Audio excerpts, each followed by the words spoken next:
Hai Sobat Arsip, Assalamualaikum. Kembali lagi dengan Arina. Hari ini di Wisata Kearsipan menelusuri memori kolektif bangsa. Nah, di Wisata Kearsipan kali ini Arina bakal membawa sahabat arsip semua nih ke salah satu masjid yang sejarahnya sangat panjang, tentunya punya peran yang sangat besar untuk penyebaran Islam. Dan katanya nih sahabat arsip ya, masjid yang satu ini juga punya sejarah di zaman Kesultanan, zaman kemerdekaan, dan pernah juga menjadi saksi bisu di tsunami Aceh 2004. Dan ternyata sampai sekarang ini beberapa koleksi dari pemiliknya masih digunakan oleh masyarakat Aceh sendiri. Mau tahu lebih lanjut ceritanya? Yuk ikutin kita terus. Aceh telah dikenal oleh dunia sebagai daerah yang kental dengan nilai agama Islam yang dijunjung tinggi. Hal ini terlihat dari syariat Islam yang telah diterapkan sejak dahulu dan berkembang hingga sekarang. Masjid Tengku Dianjung merupakan salah satu bukti penyebaran agama Islam di Aceh yang masih berdiri kokoh hingga saat ini.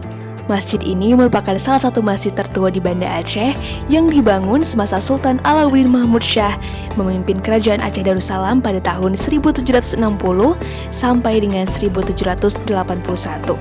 Dan masjid ini dibangun oleh seorang ulama besar asal Hadramaut Yaman, yaitu Syekh Abu Bakar bin Husain bil Faqih. Nah, Sobat Arsip, masjid yang satu ini dibangun di tahun 1769 oleh seorang syekh yang bernama Syekh Abu Bakar.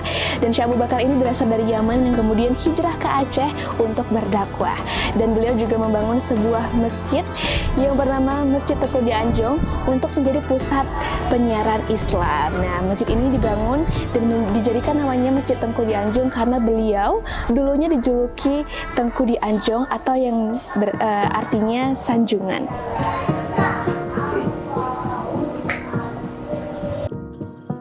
Kedatangan Syekh Abu Bakar bin Husain bil Faqih ke Kampung Pelanggahan ini membawa perubahan sikap yang lebih positif, dinamis, dan agamis pada masyarakat setempat.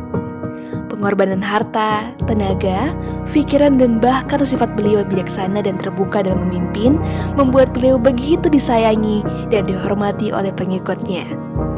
Dulunya, selain menjadi tempat belajar ilmu agama dan daya, Masjid Tengku Dianjung ini juga menjadi pusat manasik haji. Para calon jamaah haji dari berbagai daerah di Nusantara dan Semenanjung Malaya akan transit untuk melakukan manasik haji. Konon katanya, dari sinilah asal-muasal Aceh dijuluki Serambi Mekah. Sejarahnya tidak berhenti di situ. Dayah Tengku Dianjung pernah dijadikan basis pejuang Aceh. Mereka mengatur kekuatan, strategi serangan, dan mengorbankan semangat perang Sabil bersama para santri dari sana. Berbeda dengan Masjid Aceh pada umumnya yang bernuansa Mughal, Masjid Tengku Dianjung ini tidak memiliki kubah, tapi hanya berupa atap yang mengerucut dengan 3 lantai dengan perpaduan arsitektur Cina dan Melayu. Tiap-tiap lantainya memiliki makna tersendiri. Lantai pertama merupakan hakikat, disusul dengan tarikat, dan kemudian makrifat.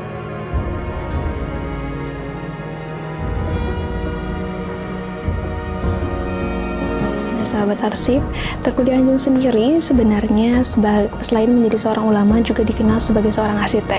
Makanya sejak dahulu rumah dan masjid yang dibangunnya masih kental sekali dengan nuansa Timur Tengah dan beliau masih menggunakan kayu. Tapi sayangnya di tahun 2004 karena adanya tsunami, masjid yang satu ini harus raib diambil tsunami dan harus dibangun kembali. Dan sesudah musibah, Badan Rehabilitasi dan Rekonstruksi Aceh (NIAS) kembali membangun masjid ini sendiri, tetapi tetap menggunakan budaya lama dan mengikuti gaya lamanya.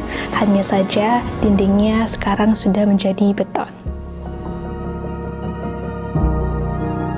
Masjid ini tidak luput dari sapuan tsunami yang menerjang Aceh tahun 2004 lalu. Sehingga, masjid ini harus dibangun kembali dari yang semula bangunannya berkonstruksi kayu menjadi konstruksi beton, namun tetap mengikuti pola lamanya.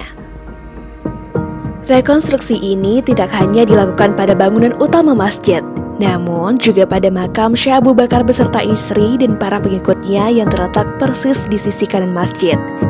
Peziarah silih berganti berdatangan, berdoa, dan melepas nazar di makam tersebut.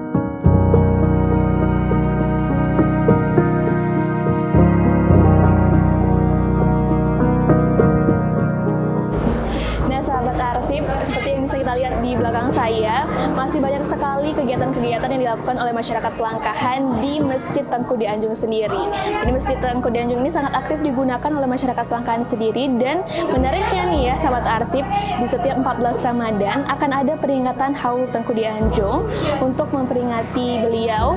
Di setiap 14 Ramadannya mereka bakal ada yang namanya kenduriton, atau biasanya mereka akan masak-masak, berzikir, berdoa bersama. Di bulan Ramadan, setiap harinya masjid ini selalu dipenuhi oleh jamaah yang melaksanakan sholat 5 waktu. Ragam kegiatan seperti pengajian rutin masyarakat juga dilakukan. Untuk aktivitasnya, kalau setiap sebelum Ramadan, bukan bulan Ramadan, di luar Ramadan, itu setiap hari Selasa siang tuh ada zikir yang dipimpin oleh Habib Haris Al-Idrus. Itu bukan dari orang Kampung Pelanggan aja, banyak dari mana-mana jamaahnya. Nah, kalau untuk ibu-ibunya kegiatannya setiap Rabu pengajian di Balai Inong, di Balai Wanita. Balai Inong. Kita punya balai sendiri. Kita nggak akan mungkin bercampur. Di sini tidak boleh laki-laki perempuan. Nah, itu dijaga banget yang kayak gitu. Jadi Balai Inong tuh adanya letaknya di sebelah sana sedikit. Ada nanti di situ. Nah, di situ. Jadi abis kuburan ini ada jalan dikit, ada di situ balai. Khusus itu. Itu balai itu kegiatannya misalkan ibu-ibu posyandu di situ. Poswindu di situ. Terus kalau ada rapat mengenai kampung di situ. Kalau bapak-bapak kan masjid tempatnya. Nah, kok kita nggak boleh di masjid. Nah, masjid khusus sholat, ngaji, tadarus, anak-anak TPA di masjid. Jadi kita punya gedung masing-masing kayak gitu di situ. Kayak di Tengku kuburan, orang banyak berzikir di situ.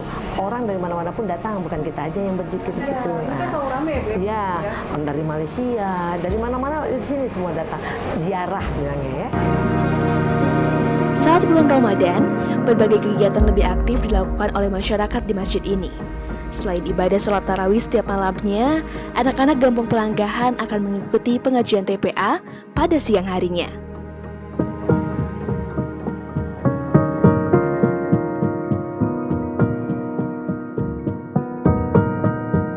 Kegiatan lain, kalau di bulan puasa, setiap malam Jumat tuh memang ada zikir juga. Hari biasa juga ada, hari bulan dia seperti bukan dalai, berzikirlah sampai jam 11 malam dari habis Isya. Kalau hari biasa, kalau hari bulan puasa mungkin nggak ada ya. Dilanjut dengan habis tarawih, dilanjut dengan tadarus bapak-bapak, anak muda. Nah, ibu-ibunya habis subuh. Di sini juga tempatnya gitu.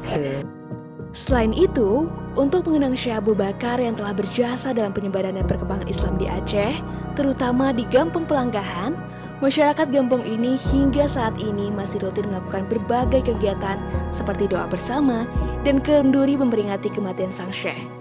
Peringatan haul ini dilaksanakan setiap tahunnya pada hari ke-14 bulan Ramadan. Kami dapat kabar kan kalau setiap 14 Ramadan itu ada peringatan haul ya? Iya. Iya, harusnya. Memang dibikin setiap apa aja sih Bu kegiatannya? Itu orang kan ngaji-ngaji, berzikir segala macam. Nah, nanti buka puasanya bersama. Buka bersama gitu. Nanti mereka masak gitu. Kita boleh makan kayak gitu. Nanti itu banyak yang nyumbang dari luar. Nanti sampai teh panas, kopi segala macam itu ada.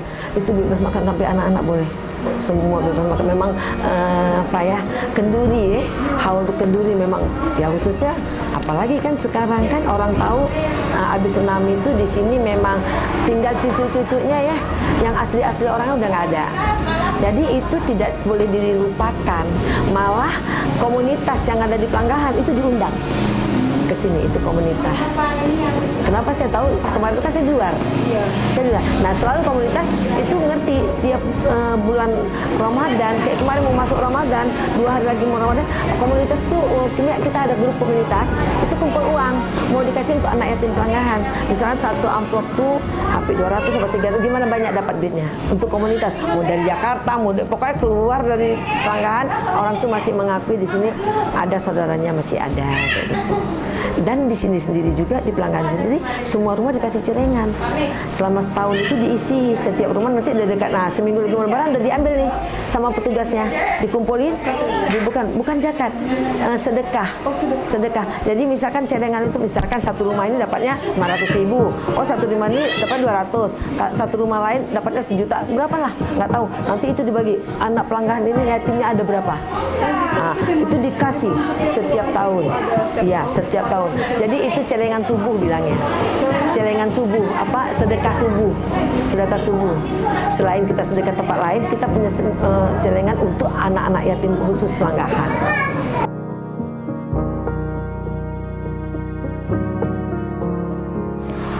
Nah, sahabat arsip, berikut adalah monumen memorial untuk mengenang korban-korban dari Gampong Pelanggahan sendiri di dalam peristiwa gempa dan tsunami Desember 2004 lalu, di mana bisa kita lihat di sini ada sekitar 500 nama, dan berdasarkan info dari warga sendiri, masih banyak lagi nama-nama yang belum tercatat atau terdata oleh Gampong Pelanggahan sendiri.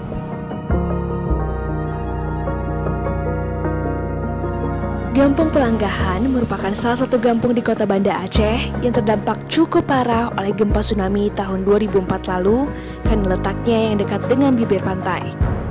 Monumen memorial ini dibangun untuk mengenang para korban bencana yang jumlahnya tidak sedikit dari gampung tersebut. Dengan monumen ini juga semoga dapat menjadi pengingat bagi masyarakat untuk selalu siap dan siaga jika sewaktu-waktu bencana tsunami terjadi kembali.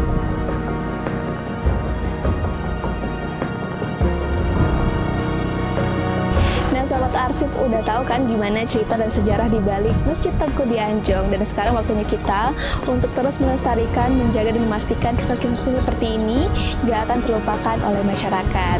Dan tentunya harus ada kolaborasi antara pemerintah dan masyarakat seperti kita untuk melindunginya.